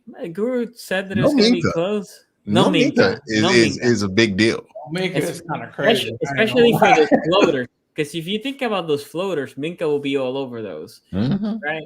So, and there's going to be an element of fear that would be there if Minka was there in the middle of that defense that you're not going to have as a rookie quarterback. But with Hayward coming back and this D-line's producing the pressure that they are, I'm going to lean Steelers, especially Thursday night at home. Usually leans also to the home team. But I do think it's going to be a close game. I think it's 17-10 Steelers. Q, what do you think, man? Yeah, Thursday night home game. I think, God, like you're putting me in position to bet on Will Levis or Mitchell Trubisky. Or Kenny Pickett. Yeah, Kenny Pickett coming off a short week. I don't know if it's smart for him to play in this situation. But you know what? It's in Pittsburgh. They're gonna get some of that shades of Big Ben. Oh, he's playing hurt with this. hey, that's what we gonna know if Kenny actually listens to Big Ben. If he come up slow every hit, you know what I mean? Like every hit, I'm coming up slow. I'm rubbing my ribs. I'm making sure you know I'm hurt. So yeah, I think that the Steelers going to win this one. The Tennessee Titans are an interesting team because I do believe they did get a blowout victory over the Cincinnati Bengals at one point, right? But I don't know. I just don't think you're going to be able to wide zone run with Derrick Henry against this team. And then you're not going to get the one-on-one looks you need from D-Hop in order to get what you want from him. You know, he's going to have to make space in zone. He's not really good at that anymore. So I don't really see where the offense is going to come from. Maybe there's some bust there, but like Pat P being a super old corner on Will Levis, that might be something where the experience will take place. And then this defense for the Titans, I think is better than people give it credit for. They have a really good defensive line, and that will be the X factor in this game. If they're able to consistently pressure and get to Kenny after he just got knocked out of a game 3 days ago with rib injuries. That might be the difference in this game because that Pittsburgh offense already can't be trusted. But and also think about this. They play that zone heavy style. So you're not going to get those one-on-one looks, those easy fire offs that you get to George Pickens that some teams are willing to give you. So it's going to be a tough matchup. I don't think much scoring happens at all in this game. This is going to be like a 13-10 Thursday night classic. You know what? No, 9-12. It's going to be field goal city all night. We're going to get field goal, maybe a touchdown, but a missed extra point. And then the question here is what will Derrick Henry do, right? Like, is Derrick Henry gonna? Because the Steelers are a little bit shaky in that run defense, right? So what do you think about this game? But you're not getting to the edge against Pittsburgh, though. That's the thing, right? Like he needs to get to the edge to be productive. You can run up the middle to their like D tackles, but if you like run at Highsmith or let their linebackers chase, like they're good enough there to make those run fits. That's where I'm like, I don't know. By the way, you over under off with like somebody like Tajay Spears. Yeah. Steelers for sure. Over under 36.5, by the way. I will be taking under. the under. I'm taking the under. Yeah. Anyway, I mean, this game. Hey man, how much money is it to bet on Deontay Johnson to get a touchdown? That's crazy. I'll say this though, man. The anytime Deontay Johnson touchdown. He made a really good point about the Titans' defensive line. The Steelers' offensive line hasn't been the greatest. If this is a situation, I'm not wishing this on them, but like he said, he's got a rib injury. And I was going to say this earlier about Kenny Pickett. Not the most durable quarterback. He's been knocked out of a lot of games that we've seen him play in. So if he is knocked out of this game, the Titans are for sure winning this game. I'm sorry. Like, even with Will Levis, like from what we saw with Mitchell Trubisky last week, I think that is the biggest X factor. Now, if Kenny Pickett makes it through this game, I think that this is a game that they win ugly. I think they win it on like a Boswell field goal at the end of the game. But I think, like, if you're talking about a stock with high volatility, that is this right here. Because if Kenny Pickett with a rib injury, and I know a lot about rib injuries because T. Higgins is playing with one. You get hit in that rib, dog, and he's playing on a short week. Yeah, think about throwing through contact with that. Like, that just is a recipe to life. I don't know how they're going to protect him because Dan Moore Jr. is trash. Dan Moore Jr., that's who they need to throw that rookie back in there. I thought the rookie was playing. I don't know why he's not in there, but apparently Dan Moore Jr. is protecting his blind side. Chooks has been kind of mid. He's all right. Mason Cole hasn't been good. The Steelers' offensive line is not good, dog. I would be scared to play him in that situation. So if I'm betting, I would stay away from this. But if Kenny Pickett finishes this game, I think they find a way to win. The interesting thing about the Titans is you don't know what Will Levis is. And for me, him going against that Steelers defense, I don't know if you want to find out against TJ Watt and some of those guys that they have. Now, no Minka. Minka not being there is a big factor too, but KZ is okay, but he's no Minka.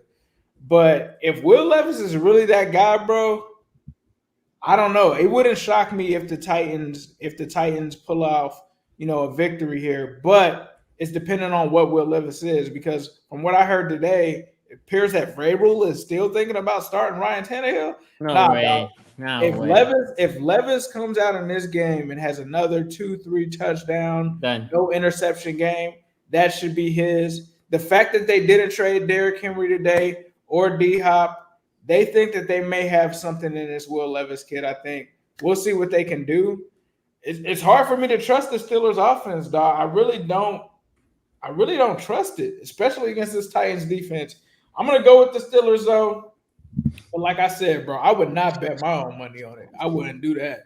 You would bet the under though, because all it takes is one hit for Kenny Pickett to be out of there, and you gotta I know the Titans gonna test that rib, dog. They tested Joe Burrow 9 times in the pressure up the middle. They are gonna test that rib, especially in the middle. Jeff Simmons, Nico Autry. I don't know, bro. Arden Key is playing pretty good as well, and Arden Key is looking at Dan Moore Jr. like lunch. So I don't know if that's the situation that you want to put Kenny in, but we'll see. We'll see how it plays out. I hope that Kenny's all right, man. You know, even though he's the op, I don't want the guy to get any kind of serious rib injury, but I hope that they do their thing and throw the ball to George Pickens if you want to win. Because the thing is, if you got a rib injury, dog, how much you gonna be throwing it down the field to George Pickens? So it's gonna be a lot of screen stuff. And if you do a ton of screen stuff versus a cover 6 heavy team like that, like that's not a great recipe. Right. Exactly. You'll see Deontay draggers. I really want to pick the Titans in this one, but I'm gonna go with the Steelers. Yeah, because it's at home. I'll just take Pittsburgh. Yeah, in Pittsburgh, like to see Will Levis go into Pittsburgh, that's kind of a tall task. Yeah. I don't know, was the last game in Atlanta or was that in Tennessee? It was in Tennessee. I think it was in Atlanta. No, it was Tennessee. It was Tennessee. Because remember, they came out with the Oiler uniform. They did have the Oilers joints on. You right. Yeah. That's one of the craziest rookie debuts I feel like I've ever seen, dog. 4 touchdowns, dog. Yeah. And like you said, Sonny, I didn't see it fully, but anytime I was watching Red Zone, it was just like Will Levis. Let me just throw this up to D-Hop. Like, it's crazy how people are sleeping on D-Hop in the offseason. Remember, he never showed any signs of being bad. A lot of people were sleeping on Will Levis, apparently. If Will Levis is really we'll see with but I'm just saying D-Hop. D-Hop played well the year before. He has done more than Bryce in just one game. Yo, people were like higher on, and I know they weren't free agents at the same time, but people were like equating Odell Beckham to D-Hop. Oh, yeah, and I felt like that was ridiculous because I'm like, I saw D-Hop be good last year. Mm-hmm. I haven't seen Odell Beckham play football in 2. Like that was, I don't know, but it was one of those things where I was always like, yeah, man, you can go get him. It makes sense. But people are like, he can't separate. They've been saying that about D-Hop since he came out in Clemson. Oh, he runs a 4.78. Dog, he long and he's strong. He gonna get that ball, dog. Like, he fights for the ball. He fights for the ball. He go get I love D-Hop. That's the type of receiver I love. That is the guy. And all-time dude you want in your backcourt if you get in a team fight is D-Hop. Sure. Yes. Yeah, ain't no way D-Hop want Ryan Tannehill to be the quarterback again. Ain't no way, dog. He just caught 3 touchdowns. There's no way. Hey, D-Hop. Yeah, I was talking to somebody about this, but it was like, if you ask wide receivers what quarterbacks do they like, it's always quarterbacks that people tend to think make reckless decisions because they give me a chance to make a play. Like when Deshaun Jackson had Ryan Fitzpatrick for that stretch. Yeah. There's a reason he was giving him his chain and his shirt because he's like, you know what? The man gives me a shot. Hey, Andrew Hawkins, a former Bengal, he was talking about it. He was like, look, man, I know everybody got they takes on Johnny, but I always liked him because Johnny would kick me that ball. Johnny would give me a shot.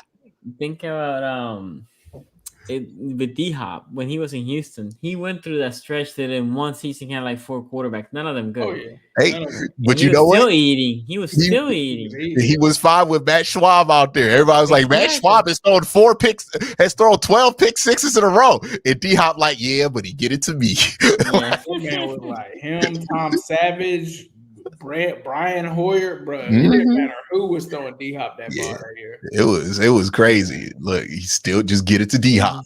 Exactly. And look, that's why I wanted him on the Browns, because I'm like, hey, Deshaun, it don't matter if you coming back slow. Just get it to D-Hop, man. You're gonna be all right.